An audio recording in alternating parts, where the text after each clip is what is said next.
6h49 sur Europe 1, la revue de presse internationale. Notre réseau de correspondants sur tous les continents. Nous allons démarrer ce matin avec l'Inde où se trouve Côme Bastin. Bonjour Côme. Bonjour Mathieu. De quoi est-ce qu'on parle en Inde ? De l'arrivée prochaine de Donald Trump, une visite d'État dictée, comme l'explique Quartz India, par la Realpolitik. Le Premier ministre indien Narendra Modi et le président américain partagent en effet de nombreux intérêts géopolitiques. Lors de la révocation de l'autonomie du Cachemire, Trump avait apporté son soutien à Modi. Et alors que l'économie chinoise ralentit, The Prince souligne que le commerce entre l'Inde et les USA est une priorité. Pour séduire le président américain, l'Inde a donc mis les petits plats dans les grands. Un peu trop même pour certains. Time of India signale que 500 000 € ont été dépensés rien qu'en fleurs à Ahmedabad, la capitale du Gujarat, où il sera reçu dans un stade flambant neuf. Et The Wire rapporte qu'un mur, comme Trump les aime, de presque 2 km de long, est construit pour cacher les bidonvilles sur son passage.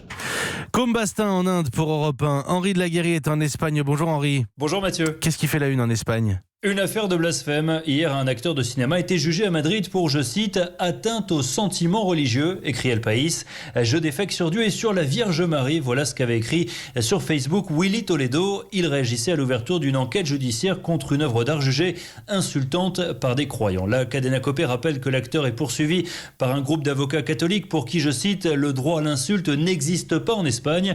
Il réclame contre Toledo une lourde amende.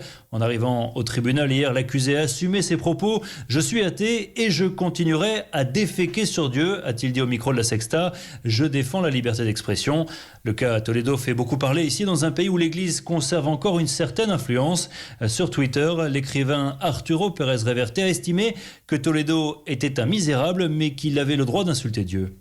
Henri de la Guérie en Espagne pour Europe 1. Hélène Kohl à Berlin. Bonjour Hélène. Bonjour Mathieu. Dans les journaux en Allemagne ?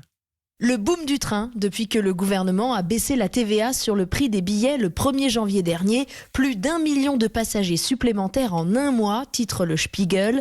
C'est bien simple, les courbes se croisent. Alors que les prix chutaient de 10%, la fréquentation, elle, a bondi de 10%. Die Zeit note que la SNCF allemande, la Deutsche Bahn, n'a rien changé à son plan de circulation ni au confort de ses voitures. Et évidemment, elle n'a pas réglé ses problèmes structurels de retard en un mois. Mais l'incitation financière a suffi à convaincre les Allemands. Pour les militaires en uniforme, le rail est même devenu totalement gratuit au début de l'année. Ces mesures font partie du grand plan climat adopté cet automne par la coalition de Merkel, avec 86 milliards d'euros en plus pour la Deutsche Bahn.